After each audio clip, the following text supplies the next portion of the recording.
22일째를 맞은 중동 전쟁 상황 전문가들과 함께 짚어보겠습니다. 김덕일 고려대 아연 중동이슬람센터 연구위원, 김열수 한국군사문제연구원 안보전략실장 두 분 나오셨습니다. 어서 오십시오. 네, 안녕하세요. 일단 트럼프 대통령이 이란 지도부가 다 사라졌다, 이제 더 이상 대화할 사람도 없다 이렇게 얘기를 했는데 새 최고 지도자가 된 하메네이 모스타바가 신년사를 남겼습니다. 어떤 전략이라고 봐야 되는 겁니까?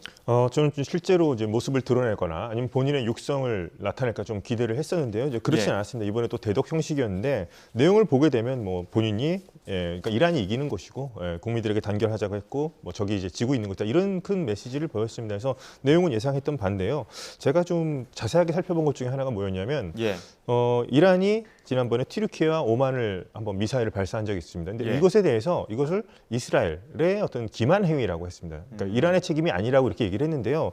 여기서 뭔가 지금 저는 이란 지도부 안에 뭔가 좀 엇박자가 있는 거 아닌가 좀 느낄 수 있었어요. 왜냐하면 이것은 튀르키예 같은 경우에는 미사일 3발을 발사했고 그 다음에 외교부가 이것을 좀 무마하는 그런 쪽이다. 이란 외교부가 뭔가 유감이다 하면서 이렇게 무마하는 쪽이었기 때문에 이거니까 미사일을 발사하고 있는 혁명수비대 쪽과 외교부 중앙정부안에 뭔가 지금 제대로 된 조율이 이루어지지 않는가, 그런 것을 좀 알 수 있었고요.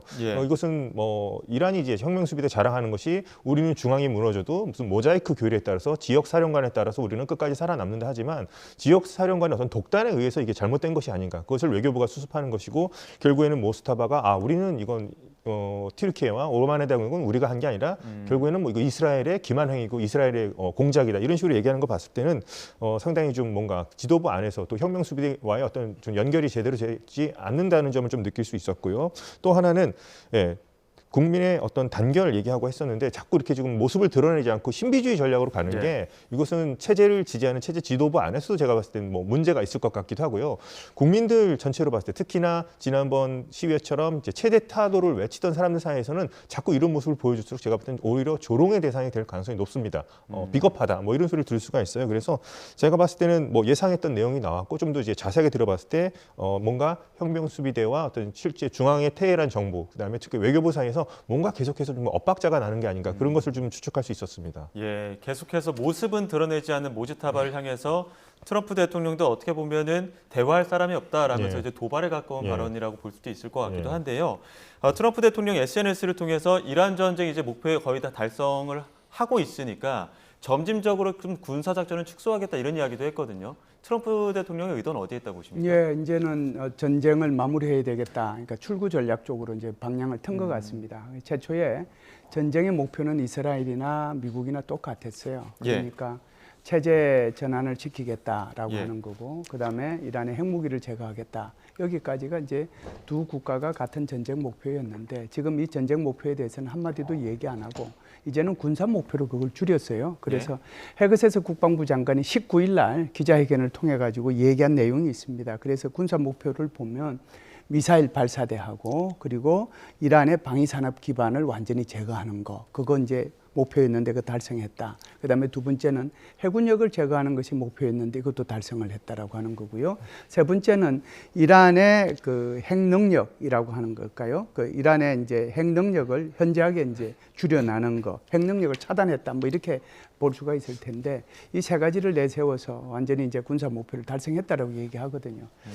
이제 앞에 두 가지는 제가 인정을 합니다. 그런데 이제 핵 능력을 차단한 문제는 조금 좀 생각을 해봐야 되지 않겠는가라고 생각을 해요. 60%로 농축한 450kg의 우라늄이 어디에 있는지 이 부분에 대한 것은 여전히 숙제로 남아 있거든요. 설령 이것이 이스파한이라고 하는 그 기지에 있고 그리고 이제 그곳에 엄청난 이 폭격을 통해 가지고 완전히 함몰되었다고 하더라도 여전히 그 행방은 묘연한 상태이기 때문에 이 부분은 숙제로 남아 있지만 헤그세스 국방부 장관이 얘기한 것처럼 전쟁은 이제 군사적 목표는 달성이 되었고 트럼프 대통령의 말처럼 이제는 출구 전략을 모색할 때이기 때문에 이런 말을 했다라고 생각합니다. 그 출구 전략을 의도해 둔 그런 발언이라고 볼 수도 있겠지만 또 한편으로는 뒤이어서 우리가 압도하는 상황인데 휴전 원하지 않는다라고 했고 해병대가 들어가면서 미 해군이 또 추가 파병까지 나오고 있거든요. 이거는 전쟁을 계속하겠다는 의지 아닙니까? 예, 트럼프 대통령이 이제 말하는 거 보면은 이제 우리가 볼 때는 이제 왔다리 갔다리 하는 것 같지만 계속해서 이제 이란을 압박하기 위해서는 지상전도 열어두었던 거고요. 그리고 지금 말씀하신 것처럼 트리폴리호를 통해 가지고 미 해병대 2,200에서 2,500명 정도가 이동하고 있고, 그래서 아마 오늘 중에는 이란 해변에 도착을 할 거예요. 게다가 지금 말씀하신 것처럼 5,000명 정도의 추가적으로 이제 해병이 투입될 거다 이렇게 얘기하잖아요. 그러면 한 7,500명 정도 되는데 어찌됐든 트리폴리 이 항공모함에는 뭐가 실려 있느냐면은 수륙양용 그러니까 장갑차들이 실려 있거든요. 예. 이게 전부 다 이제 상륙을 하기 위한 그런 장비들입니다. 그러면은 이제 이렇게 생각할 수 있겠죠. 이게 그럼 지상전이 아니냐 이렇게 생각하실 수도 있을 텐데 제가 생각하는 건 좀 달라요. 그러니까 우리가 이라크 같은 경우에 얼마가 들어갔냐면은 미군 병력만 17만 명이 들어갔거든요. 그리고 이제 걸프전 같은 경우는 거의 60만 명이 넘게 들어갔습니다. 미군 병력만. 그렇다라고 하면은 지금 여기 7,500명 정도를 가지고 이것도 지상전이라고 얘기할 거냐? 그렇지 않으면은 그렇게 대규모의 지상전은 아니더라도 그냥 특수작전의 일부라고 이렇게 보면 되느냐? 여기에 대한 이제 생각은 갈릴 수가 있어요. 그래서 제가 생각할 때는 지상전은 아니고 특수작전을 수행하기 위한 건데 그 특수작전은 하르그 섬이나 그렇지 않으면은 지금 호르무즈 해외 딱 길목을 지키고 있는 그 섬들이 몇 개 있거든요. 여기가 바로 지금 이란에서 발사하고 있는 그런 미사일 발사대의 전진기지고 드론 발사대의 전진기지고 혁명수비대의 해군기지고 그런 데가 있어요. 그걸 점령할 거냐 이 문제 때문에 이제 이게 지상전으로 계속 가느냐 안 가느냐 뭐 이렇게 얘기하는데 제가 볼 때는 하게 되면은 이런 어느 섬을 이제 점령할 것인지를 두고 특수작전을 수행을 해서 그곳을 상륙해서 점령할 가능성은 있는데 이것도 여전히 압박 수단의 하나라고 보고요. 저는 이런 상륙작전조차도 하지 말고 외교적으로 이 문제를 풀어나갔으면 좋겠다. 왜 그러냐면 상륙작전을 하면은 상륙작전을 통해서 수많은 미군이 희생될 수도 있기 때문에 그렇습니다. 예, 일단 미국 그 국내에서는 일단은 미군이 지상에 발을 딛는 것 자체에도 부정적인 여론이 많이 있는 상황이고 특히나 앞서 김열수 시장이 말씀하신 것처럼 그 상대적으로 소규모의 그 지상군이 투입된다고 했을 때 그 호르무즈 해협이라든지 혹은 이란 내의 지형적인 요건상 그 작전 성공 가능성에도 좀 회의적인 분위기가 있는 것 같거든요. 이란의 지형을 보면 지금 면적만 보더라도 우리 대한민국의 16배가 넘습니다. 그런데 만약에 이제 상륙을 해서 지금 들어간다 쳐도 남부 지역 같은 경우는 호르무즈 해협에서 상륙하더라도 자그로스라고 하는 큰 산맥이 있습니다. 아마도 거기가 미국이 이번에 공습을 가하긴 했습니다만 요새화되어 있을 가능성이 매우 높죠. 그리고 만약에 북쪽이 있는데 이제 카스피해라고 하는 이제 내해가 있는데요. 그쪽을 통해서 만약에 들어온다 쳐도 알보르즈가 하는 또 큰 산맥이 있습니다. 그렇기 때문에 면적도 너무나도 넓고요. 지형도 험준하고 거기가 요새화되어 있을 가능성이 매우 높습니다. 그래서 지상군이 만약에 들어간다고 쳐도 엄청난 희생을 감수해야 될 겁니다. 그래서 지금 뭐 실장님께서 언급하신 대로 소규모 병력으로 안 될 거죠. 정말 점령을 목적으로 한다면 엄청난 희생을 각오하고서 아마 수십만 단위의 병력을 투입해야 될 거거든요. 그래서 성공 가능성도 그렇지만 실제로 뭐 이렇게 지상군이 그 정도까지 투입할 가능성은 좀 저도 높지 않다고 생각합니다. 예. 자, 이런 가운데 트럼프 대통령의 뒤끝이 아직까지 또 계속되고 있습니다. 불편한 심기를 표출했는데 네. 나토 국가에 우리 빠지면 이거 종이 호랑이다 이렇게 얘기를 했거든요. 이러한 발언을 계속해서 좀 도와달라, 지원해달라는 압박으로 봐야 됩니까? 정확합니다. 예, 그만큼은 이제 트럼프 대통령으로서도 이란을 압박하기 위해서 나토가 뭔가 이렇게 좀 조치를 하거나 행동을 해주기를 바라는데 거기에 대해서 이런 방구도 안 하잖아요. 예. 나토 입장에서 보면은 이제 트럼프 대통령이 등장하고 난 뒤에 뭐 관세를 계속해서 올리면서 오히려 동맹이 우리를 더 많이 뜯어먹는다는 식으로 얘기를 하고 우크라이나를 그렇게 바이든 대통령 때처럼 이렇게 좀 지원해주면 좋겠는데 그 지원에도 굉장히 인색하고 그런데다가 그린란드까지 편입을 하겠다고 그러고 그리고 이제 이번에 이란을 이제 공습을 하긴 했는데 야 이것이 정당했느냐 이런 데 대한 이제 그 뭐라고 할까요? 나토 내부 또는 유럽 국가들 내에서의 자기 반성 이런 것들이 이제 있었던 거죠. 그러면은 이걸 어떻게 해야 되지? 그런데 이제 트럼프 대통령이 요구를 하니까 지금 여기에는 이제 뭐라고 할까요? 적극적으로 이제 응하지는 못하고 있는 거죠. 그러다 보니까 이제 트럼프 대통령이 굉장히 이제 좀 화가 나서 이제 이런 식으로 발언을 하고 있지 않느냐 이렇게 생각을 합니다. 예. 자, 우리도 그 호르무즈 해협과 관련해서는 파병 압박을 계속 네. 받고 있는 상황입니다. 밤 사이에도 트럼프 대통령이 한국을 사랑한다. 예. 우리는 훌륭한 관계에 있다. 이렇게 얘기를 예. 하고 있는데 예. 우리도 일단은 그 호르무즈 해협 봉쇄 관련해서 이란 규탄 성명에 동참하긴 했거든요. 예. 더 어떻게 앞선 좀 더 발전된 그 행동을 해야 된다고 보십니까?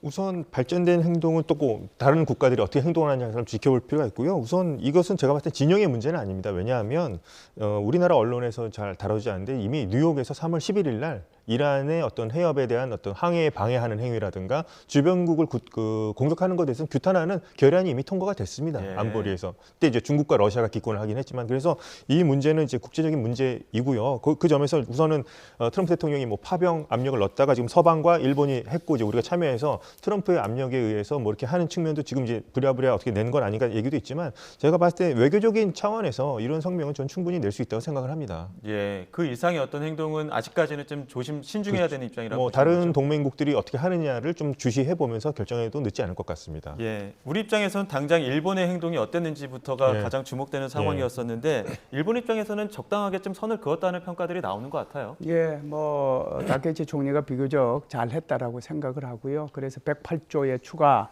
투자를 이제 선물 보따리를 뭐 안기면서 사실상 이 트럼프 대통령한테 일본이 가지고 있는 어떤 제한 사항을 이제 자세하게 좀 얘기한 것 같습니다. 그래서 제일 큰 게 이제 뭐 헌법 제9조죠. 우리가 흔히 얘기하는 평화헌법 9조 2항에 있는 교정권을 인정하지 않는다라고 하는 거거든요. 예. 아마 그 부분을 설명을 했던 것 같고요. 그리고 이제 가능한 법률들을 좀 얘기를 했을 것 같고, 물론 이제 비공식 회담에서는 이런 얘기들도 있어요. 아마 트럼프 대통령이 아주 많이 다그쳤다 이런 얘기들도 이제 예. 후문으로 들리긴 하는데 그렇다라고 하면은 일본도 그냥 그대로 있을 수는 없거든요. 지금 우리 김덕일 교수님께서 잘 말씀해 주셨는데 우리도 7개국 공동성명에 참여를 했잖아요. 이 내용이 굉장히 중요한 내용이 들어 있어요. 그래서 호르무즈 해협의 실질적인 이게 봉쇄로 가장 강력한 언어리를 규탄한다. 이건 뭐 당연히 있을 수 있는 얘기고, 지금 이제 김덕일 교수님이 말씀하신 것처럼 안보리 결의안 네. 2817호인데요. 이거 준수해라. 항행의 자유 그리고 무해 통항권 이거 보장해라라고 하는 거고요. 그리고 이제 세 번째는 안전한 통행을 보장하기 위한 노력에 기여할 준비가 되어 있다. 이 얘기했거든요. 이 말은 다국적 해군 연합체 구성해서 군사적으로 조치 가능성을 열어둔 거예요. 그러니까 7개국의 이 공동성명 내용을 보면 이게 다국적 해군이 구성될 수 있겠구나 하는 것을 알 수가 있습니다. 그리고 아까 저기 안보리 결의안 2817 중에서 이런 내용이 나와 있어요. 추가 조치를 예고했는데 결의안이 이행이 안 되면 추가 강제 조치 검토를 할 수 있다 이렇게 돼 있거든요. 예. 그러면 안보리 결의안에서도 결국은 연합해병대라고 하는 이런 군사적 조치를 할 수 있도록 이렇게 안보리에서 이미 그때 당시에 결의가 된 거예요. 그리고 이제 이번에 그 유럽 7개국 공동성명에서 이 내용이 나왔기 때문에 제가 볼 때는 이게 트럼프 대통령이 지금 이제 출구 전략을 모색한다고 그랬고 전쟁이 마무리 수준에 들어가 있지 않습니까? 그래서 전쟁이 마무리되면 제가 볼 때는 이런 호르무즈 해협에 대한 안전을 보장하기 위해서 7개국이 아니라 더 많은 국가들이 참여해서 여기에 가지 않겠는가? 그러면 일본도 가게 되고 한국도 가게 되고 유럽 국가들도 여기 7개국뿐만이 아니고 유럽 국가들도 더 많이 참여할 가능성이 있다 이렇게 보죠. 네, 이런 규탄 목소리가 나오고는 있습니다만 이란에서는 지금 호르무즈 해협 이용하는 국가들에게 통행료 부과하겠다는 목소리가 나왔거든요. 이거는 뭐 주도권 싸움입니까? 제가 여기서 느꼈던 거는 이란이 지금 상당히 전비 조달하는데 애로사항이 많다는 걸 느꼈습니다. 그리고 그것을 계속해서 호르무즈 해협을 지렛대로 삼겠다 하면서 뭐 미국에는 유가 상승의 압력을 주면서 자신들도 이것을 통해서 뭔가 지금 돈이 필요하다는 걸 느끼는데요. 예. 이거는 해상 질서 근간을 흔드는 이란의 발상입니다. 이것은 절대 해서는 안 되는 일입니다. 왜냐하면 해협은 상행의 자유가 보장이 되어야 돼요. 왜냐하면 우리가 아는 해협들 있죠. 말라카 해협이라든가 지브롤터 해협이라든가 대만 해협 같은 데는 항행의 자유가 있습니다. 통행료를 내지 않아요. 그렇기 때문에 이란은 이런 얘기를 합니다. 우리는 국제해양법 조약을 비준하지 않았기 때문에 지킬 필요가 없다. 하지만 이란 역시도 이런 해협을 지나갈 때 돈 내면서 지나가는 건 아니었거든요. 예. 이거는 상당히 모순된 발언이에요. 이런 식으로 따진다면 오만도 호르무즈 해협에 있는데 통행료를 왜 받고 싶지 않겠습니까? 그런 문제가 있을 수 있겠죠.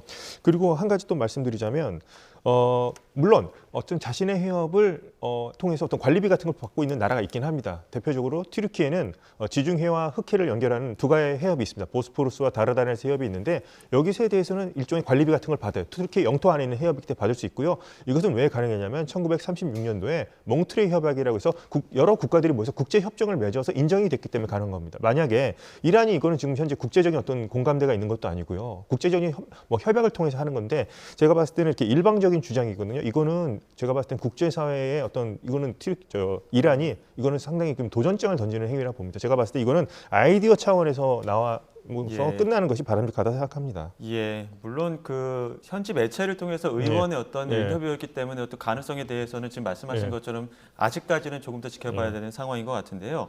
자, 이런 가운데 지금 네타냐후 이스라엘 총리 핵 미사일 능력 거의 다 제거했다라면서 조기 종전 가능성 시사하면서도 지상군 투입 필요성까지 같이 얘기했습니다. 예. 어떤 걸 믿어야 됩니까? 역시나 이제 두 가지 얘기를 좀 모순되는 얘기를 한 것 같은데요. 계속 이제 이스라엘은 장기전으로 갈 각오가 돼 있다고 얘기를 했었는데 아마도 제가 봤을 땐 트럼프 대통령도 이제 출구 전략을 찾는 입장에서 이스라엘도 어느 정도 사인을 냈기 때문에 조기 종료 가능성이 있다. 그리고 어느 정도 성공을 거뒀기 때문에 조기 종료 가능성이 있다고 얘기를 했는데 지상전 필요성 이거는 제가 봤을 때는 이스라엘은 이란과 국경이 맞닿아 있지 않겠습니까? 그래서 뭐 지상군을 뭐 탱크를 대규모로 투입한다거나 이런 일이 있을 수는 없는데 한 가지 뭐 사례를 하나 들자면 특수 작전 같은 거는 가능할 수도 있지 않을까 생각합니다. 예를 들자면 이스라엘이 예전에 2018년도에 테헤란 외곽을 급습해서 모사드 정보위원회 급습해서 이란의 핵 개발과 관련된 프로젝트에 관한 파일을 5만 5천 페이지를 탈취한 적이 있습니다. 비밀 작전을 통해서.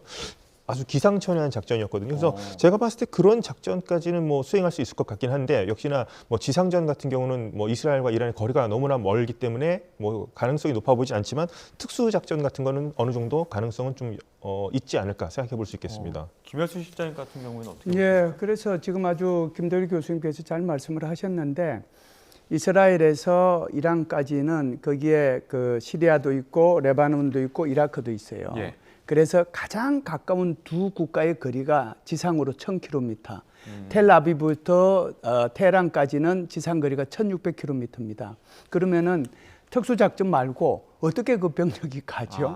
갈 방법이 없는 거예요. 그래서 이것은 그냥 압박용이다. 이 정도로 이제 이해를 해 주시면 좋을 것 같고요. 미국도 마찬가지입니다. 지상군은 절대로 투입할 수가 없습니다. 예를 들어서 우리가 걸프전이나 이라크전 할 때 지상군을 투입하기 위해서 미리 3개월 내지 6개월 정도 전에 이미 해당 지역 옆에다가 전부 다 보급품을 다 갖다 놨어요. 장비, 차량, 병력, 심지어 그 병사들이 샤워할 샤워기까지 다 갖다 놨어요. 물론 관도 갖다 놨지만 그게 몇백만 톤입니다. 그거 지금 미국에서 이동한다는 징후 있어요. 그러니까 지상전은 안 하는 거예요. 압박용으로 계속 얘기하는 겁니다. 예, 미국과 이스라엘 모두 좀 모순된 발언이 나옵니다. 이제 조금 있으면 끝날 거야 하면서도 계속할 거야라는 목소리가 상반되게 나오면서 여러 좀 혼란들이 나오게 있습니다만 이란은 아주 단호합니다. 결사항전 의지를 계속해서 피력하면서 주요 에너지 시설 타격하고 있거든요. 이 방향은 어떻게 보십니까? 주요 에너지 시설 타격은 이 정도 선에서 끝나야지 계속해서 타격을 하면 아마 걸프 국가들도 더 이상 참지 않을 거예요. 미국도 더 이상 참지 않을 수 있거든요. 그래서 제가 이것이 일회성으로 끝나느냐, 그렇다면 연속적으로 계속해서 가느냐, 이 문제가 이제 아마 이 확전으로 가느냐, 또 에너지 전쟁으로 가느냐, 제5차 중동전으로 가느냐, 그 갈림길이 될 거라고 제가 얘기를 했었거든요.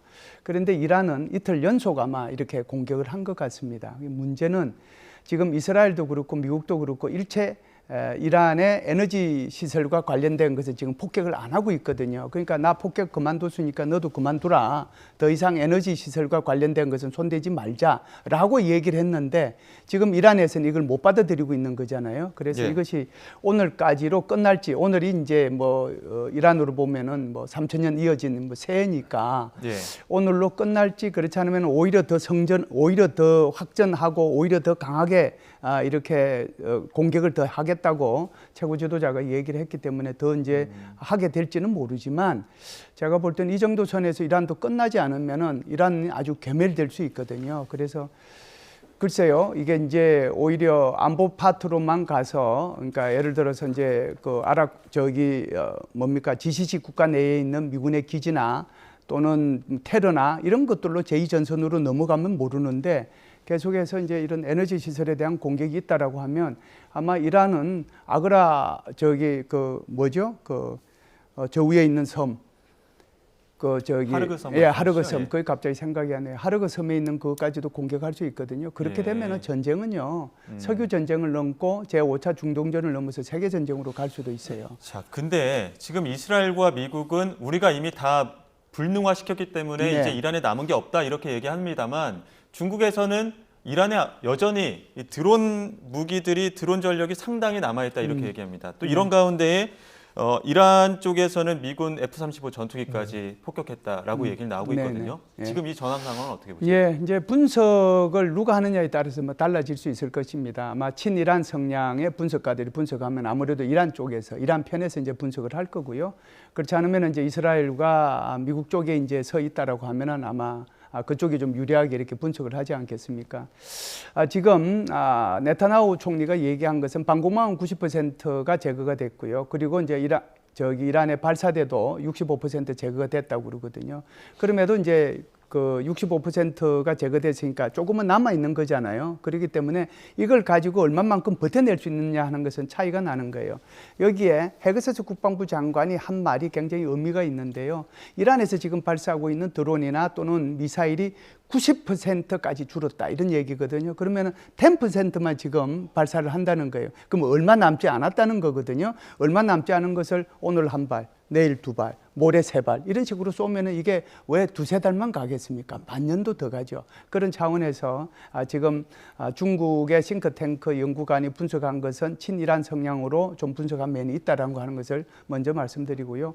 F-35가 이렇게 떨어진 것은 다른 차원입니다. F-35는 스텔스기이기 때문에 이게 레이더에 잡히는 것은 거의 점으로 나타나요. 점으로 나타난다는 것은 거의 요격을 할 수 없다는 거거든요. 그런데 왜 이것이 요격이 됐느냐 하면은 레이더에 의해서 잡힌 것이 아니고요. 그 영상을 보면 열 영상 장비에서 잡혔습니다. 예, 그러면 지금 영상이죠? 그렇죠. 저 열 영상에 의해서 장비에 잡힌 건데 저게 뭐 수십 킬로 위에서 잡혔겠어요? 저 말의 의미는 F-35가 낮은 속도로 굉장히 낮게 지상 가까이에 지나갔기 때문에 저런 현상이 생긴 거예요. 그러니까 저기에 미사일을 쐈다고 그러면은 F-35 자체가 전부 다 기름으로 다 채워져 있거든요. 한쪽만 맞아도 그냥 다 터져버립니다. 그런데 그중에 이제 기체의 일부만 손상이 된 걸로 봐서는 제가 볼 때는 미사일보다는 오히려 기관총들 또는 고사총 이런 것들에 의해서 피해를 입었을 가능성도 있다 이렇게 보죠. 그렇게 미국으로 봐서는 F-35가 어찌됐든 손상을 입었으니까 굉장히 체면을 구기는 일인데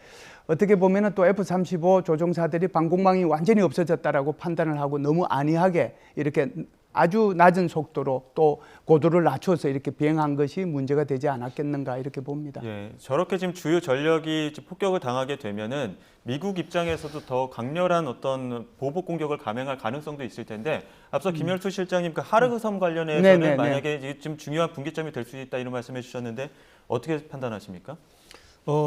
제가 봤을 때는 이제 하르그 섬 같은 경우를 공격하게 되면 이란은 정말 수입이 없게 됩니다. 이란 지금 현재 정부 같은 경우. 그래서 그것은 이제 제가 봤을 때는 트럼프 대통령도 마지막까지는 좀 아껴둘 것 같습니다. 만약에 공격을 하는 건 최악의 시나리오니까요. 아껴둘 것 같기도 하고요. 그다음에 뭐 이스라엘 같은 경우가 지금 제가 봤을 때는 지금 어떻게 보면 미국과 뭐 조율이 되지 않는다고 어제 정보국장도 미국 얘기를 했는데 제가 봤을 때는 이번에 뭐 이게 가스전 공격한 게 문제가 됐습니다. 자, 에너지 인프라 공격은 이쯤에서 그만둬야 되는데 제가 봤을 때는 이스라엘의 단독 행동일 가능성도 좀 있어 보이긴 해요. 왜냐하면은 작년에도 한번 이스라엘 쪽에서 한번 사고를 친 적이 있습니다. 뭐냐면 트럼프 대통령이 가자 지구 전쟁 휴전안을 검토하라고 카타르에 있는 하마스 지도부에게 그 서류를 준 적이 있었고 하마스 지도부가 서류를 검토하고 있는데 이스라엘이 공습을 했습니다. 거기를. 그거에 대해서 트럼프가 상당히 격노한 적이 있었거든요. 그래서 이스라엘의 어떤 이런 것들을 봤을 때 가스전 공격 같은 거 이제 다시는 일어나지는 않도록 이제 트럼프 대통령도 얘기를 했습니다만 이스라엘의 단독 행동일 가능성 상당히 높아 보이기도 하고요.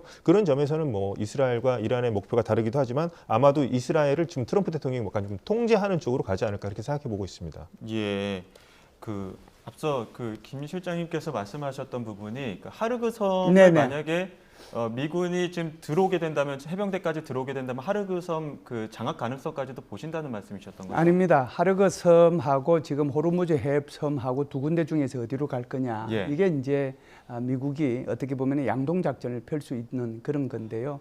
옛날에 우리가 6.25 때 무슨 뭐 군산으로 목포로 또는 이제 포항으로 이렇게 상륙 작전을 할 거다 막 이렇게 소문이 났는데 실제로는 이제 인천으로 상륙이 됐잖아요. 예, 예. 이걸 우리는 양동 작전이라고 얘기하거든요. 예.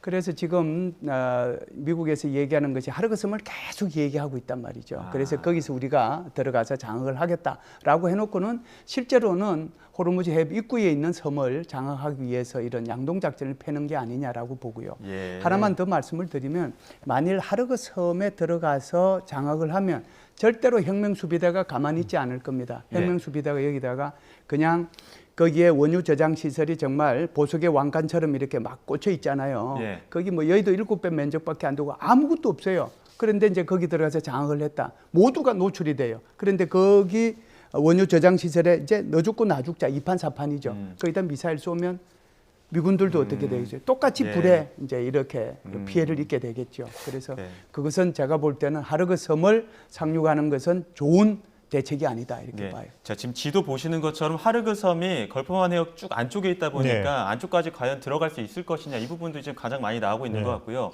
김 실장님은 그래서 하르그섬을 계속 이야기하고 있지만 오히려 호르무즈 해협 주변에 있는 섬들을 공격할 가능성도 있다 이렇게 네. 말씀해 주신 거거든요. 어떻게 판단하십니까? 그렇죠. 근데 하르그섬까지 만약에 들어간다 치면은 호르무즈 해협에 대한 위협을 먼저 제거해야 되겠죠. 그래서 예. 뭐 벙커버스터도 공격하고 했는데 그래서 저 같아도 지금 하르그섬 얘기가 나오니까 저 같아도 이란은 하르그섬을 준비할 것 같아요. 오히려 호르무즈 해협 안쪽에 있는 섬들을 공략할 수도 있겠고요. 아니면 또 전혀 다른 곳으로 뭐 상륙할 수도 있을 가능성 있을 것 같긴 합니다. 뭐 길게는 아니지만 이렇게 치고 빠지는 작전을 할 것 같기 때문에 이것은 뭐 기밀 사항이 있고 기습이 중요하니까요. 제가 봤을 때는 뭐 전혀 다른 곳으로 상륙할 가능성도 있겠죠. 만약에 지상군을 투입한다면. 예.